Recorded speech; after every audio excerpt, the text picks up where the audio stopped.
about all this, we're joined by Representative Greg Landsman from Ohio, who's been outspoken about the rise in anti-Semitism and threats against lawmakers. Congressman, great to have you on the show. So your colleague, Congressman Randy Fine, went on the floor of the House today to say, quote, "It feels like open season, open hunting season on Jews in America."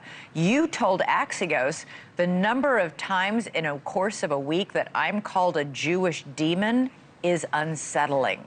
That's pretty unbelievable to hear that from both of you.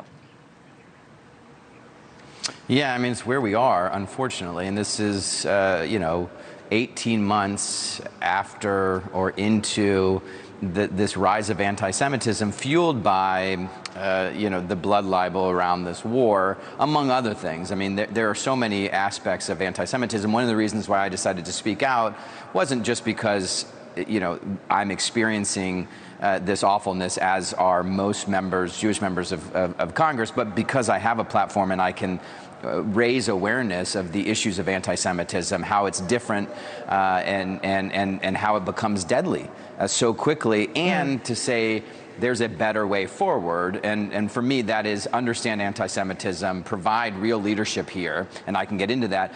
But also, like, these events need more security, and for the federal government, they've got to get these dollars out the door much more quickly. I was really struck by a headline of an essay in the New York Times today. The headline read, "Jews are afraid right now." The article goes on to say, quote, "Ask any Jew in America. We know where the exits are when we walk into Jewish spaces. We know that at any moment, our identity as Jews makes us targets for violence." That is no way to live. No, and obviously there's a little bit of a risk in being as outspoken as I have been, but I have this platform and I want this to end. I want people to take as much time as they're willing to give, learn as much about anti-Semitism, because most people don't realize there are some things that are very anti-Semitic, and how quickly anti-Semitism becomes violent and becomes deadly. We're now seeing it, and hopefully this is the end, although the worry is that this is just the beginning. In both the attack this week and the assassination 2 weeks ago of the two Israeli embassy workers, the suspect in both attacks yelled "Free Palestine." What seems to be getting lost here is that many Jews, many Israelis, also protest the killing of civilians in Gaza.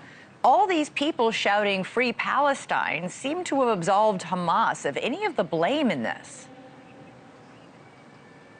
Yeah, that is true. It's also true that this is why language matters, and learning as much about this as you can. And so I've been encouraging people to go to the American Jewish Committee website. They do anti-Semitism work, and they'll explain why that language, while maybe well-intentioned for some, because for them it means suffering needs to end, this war needs to end. That's where I am. I want to see an end to this war. I want to see these hostages return home.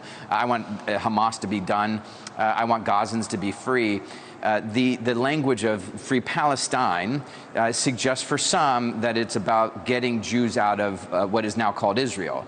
That's the only way to free the whole area of Palestine, is to expel or kill Jews. Right, but it's not. I mean, listen, these two alleged, criminals might have said "Free Palestine," but we have students on college campuses chanting "Intifada Revolution."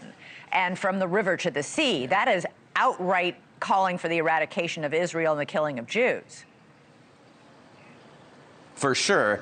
I'm not sure they know that. And maybe I'm being naive. I'm also just saying to everyone who says that, who doesn't know it, just spend some time looking at, very credible groups that do anti-Semitism work, that combat the rise of anti-Semitism. They're very serious people. They're just trying to educate and train folks. They will explain why the language of River to the Sea, or globalize the Intifada, or even Free Palestine, while well-intentioned for some folks, can be deeply anti-Semitic and turn to violence very quickly, because it does mean, for those who really understand it, it means that we've got to go. Jews have to go.